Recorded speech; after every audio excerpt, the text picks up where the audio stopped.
Ang free agent nga ba na si Troy Rosario ay posibleng mapunta dito sa Converge Fiber Xers?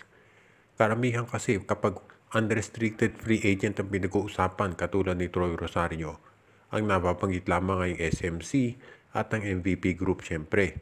Pero nandyan ang Converge Fiber Xers na pwedeng maging destinasyon nitong si Rosario. Alam naman natin kung bakit medyo malabo nang bumalik si Rosario dito sa MVP Group dahil may offer dati ang Japan sa kanya na malaking kontrata. Tinanggihan nito ni Rosario dahil loyal siya sa TNT. Pero ang ginawa ng TNT, tinrade dito si Rosario sa Blackwater. Samantala naman ng SMC, marami ng mga power forwards dyan at baka hindi na mabigyan ng playing time itong si Rosario. Pero kung mapupunta siya dito sa Converge Fiber Xers, sigurado na magkaka-playing time ang nabanggit na player at makatutulong siya dito dahil sa kanyang eksperyensya. At pwede rin natin masabi na lalong lalakas yung tsansa ng Converge na mag-compete sa playoffs kapag nandiyan si Rosario.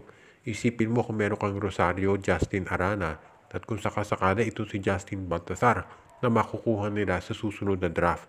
So hindi na ako magugulat kung ito si Troy Rosario magdesisyon at gulatin ng lahat at lumipat dito sa Converge Fiber Xers kung saan lalo sila magkakaroon ng tsansa na mag-compete sa playoffs at sa baka sakali finals.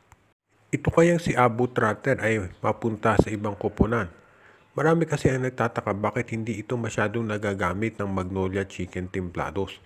Totoo, nandyan si Tyler Bay, pero itong si Rafi Rivis nabibigyan ng playing time, itong si Russell Escoto, si James Laput, bakit hindi raw ginagamit itong si Abu Tratter? Kayong obvious naman na kinakailangan nila ng big man para pantapat kay Fajardo, kay Boatwright at sa iba pang malalaking players ng San Miguel Beer.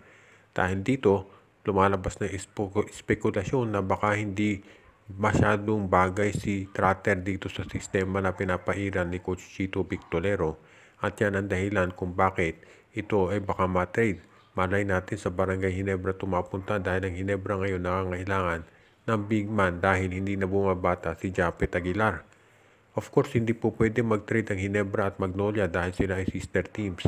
Pero nandyan naman ang Terra Firma at Northport para tumulong.